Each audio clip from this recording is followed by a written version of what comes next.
Монгол Улсын засгийн газраас энэ цахим шижилтийг бүхий л төвшин дэмжих юм зорилт тавьсан.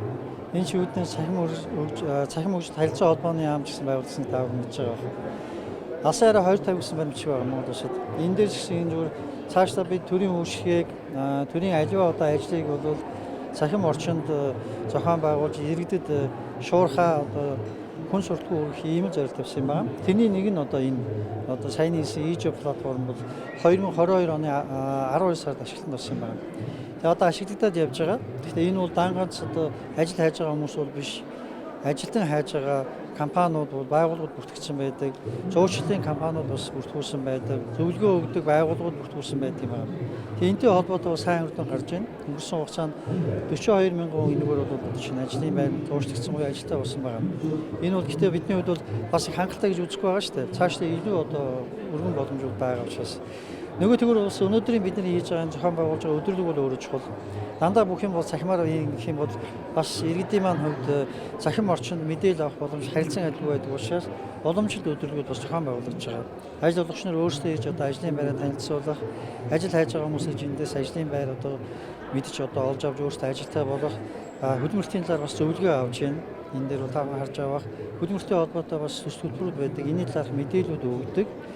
Тэр битгий төс хөтөлбөрт хамрагдсан одоо компаниуд хувь хүмүүс өөрсдийнхөө одоо шинэ өнгөрсөн хугацаанд хийсэн одоо зүйлүүдээ бас танилцуулдаг ийм бүрэлдэхүүнтэй ийм ажил болж байна гэдгийг хэлж байгаа юм. Тэгэхээр энэ бол өөрөө их тийм аль аль хэлбэрээр бол цаашдаа уламжлал болж зохион байгуулагдана. Цахим хэлбэрээр ч гэсэн саяны одоо платформоор ажил хийгдэнэ. Энэ бол би өдөр болгон одоо өдөрлөг болж байгаа хэлбэр гэж үзэж байгаа шүү дээ. Тэрүүгээр чинь. Энэ өдөрлөг бол өөрөө жилдээ одоо тодорхой хугацаанд хөдөлмөр нийгмийн хамгаалалт яам, хөдөлмөр халамж үйлчлэгээний газар зохион байгуулахаас гадна манай дүүрэг, аймаг одоо сумд бас өөрсдөө нэг зохион байгуулж байгаа юм боломжтой ажил байна. Хөдөлмөр эрхлэлтийн үндэсний зөвлөл гэж байдаг. Хөдөлмөр эрхлэлтийн үндэсний зөвлөлөөс бол одоо гаргасан зөвлөмж болон хөдөлмөр эрхлэлтийн үндэсний зөвлөлөөс төсөв баталж өгдөг. Түүнийг үндэслэж бол хөдөлмөр нийгмийн хамгааллын сайд бол удирдан чиглэл тэгээд дээрээс нь төсвийн одоо жишг зардлыг баталж өгдөг. Энэ жишг зардлыг үндэслээд одоо бид нар бол хөдөлмөр халамжийн үйлчлэгээний ерөнхий гол хэрэгжүүлэгч агентлагийн хувьд бол 21 аймаг 9 дөрвүүдтэй бол одоо чиглэл өгдөг байж байгаа. Энэ одоо арга хэмжээнүүдийг хэрэгжүүлэхтэй холбогдлолтой өнөөдөр сурталчлах, иргэдэд тань мэдүүлэхтэй холбогдлолтой арга хэмжээ явж байгаа. За бид нар бол одоо жил гарангийн өмнөдөө бол хөдөлмөр эрхлэлтийн e-job гэж платформ одоо хөгжүүлэлт хийж тэн дээр одоо юу гэдэг аял агчаар иргэд одоо бүртгүүлэх те. За аял олгогч нар байна, томоохон аж ахуйн нэгжүүд байна, одоо жижигч байна, аж ахуйн нэгжүүд бол одоо аялын байрны захиалга одоо бас тэнд тавьж тэндээс одоо юу гэдгийг заавал одоо юу гэдгийг хөдөлмөр халамжийн үйлчлэгээний ерхий газар дээр иргэд одоо очиж аялын байр хайхаас илүүтэй энэ том e-job платформ дээр одоо иргэд аялын байр хайхчаар тэгээд ажил олгогч хоёр бол хоорондоо захимаар одоо тий үл зайнаас үл харгамлцсан одоо тэгээд ажил байрны зуучлалын үйлчлэгийг бас ингэж үзүүлдэг энэ бас одоо платформоор бас танилцуулж байна. За мэдээж төрийн байгууллагууд бол бас төрийн бас байгууллагууд нь төрийн байгууллагын зарим өөрчлөлийг бол үзүүлдэг. Жишээ нь аялал мэргэжлийн чиг баримтад зөвлөгөө өгдөг. Аялал мэргэжлийн зөвлөгөөг бол ганцаарсан бүлгийн зохион байгуулалтаар өгдөг. Мөн аялал жуулчлах үйлчлэгийг бол хөдөлмөрийн хувийн биержүүд бол үзүүлдэг. Хувийн биержүүд нь одоо бас яг энэ саяны үйлчлэгнүүдийг үзүүлдэг.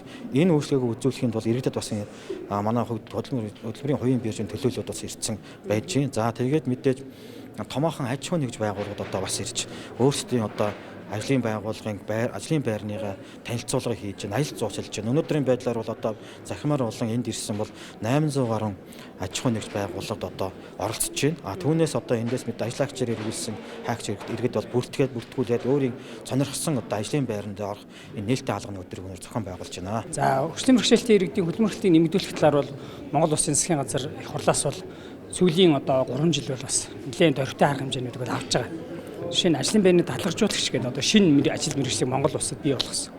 Өмнө нь бол хөгжлийн бэрхшээлтэй хүнийг зөвхөн ажил олгогчид жуулчлаад ингээд орхичдөг байсан бол одоо тэр ажлын байрны даатгагчуулагч нь тухайн хөгжлийн бэрхшээлтэй хүний ажлын байран дээр нь хамт байж тодорхой хугацаанд хамт байж ажилдаа даатгахад нь туслаад тэгээд ажлын байран дээр нь бас дэмжлэгийг бий болгоод ингээд аажмаар одоо энэ ажлын байран дээр нь нөгөө хүнийг орхиод явдаг. За ингэснээр яадаг вэ гэхээр хөгжлийн бэрхшээлтэй хүн тухайн шинэ ажилдаа дасаад, дадаад, хамт олонтойгоо нийгэмшээд ингээд урт удаан хугацаанд ажлын байраа хадгалах боломж нь бий болдог. За ийм одоо шинэлэг мэрэгжил буюу ажлын байрны даатгагчуулагч гэдгийг JICA гэдэг олон улсын байгууллагын төслөөр манайх хэрэгжүүлээд 3 дахь жилдээ явж байна.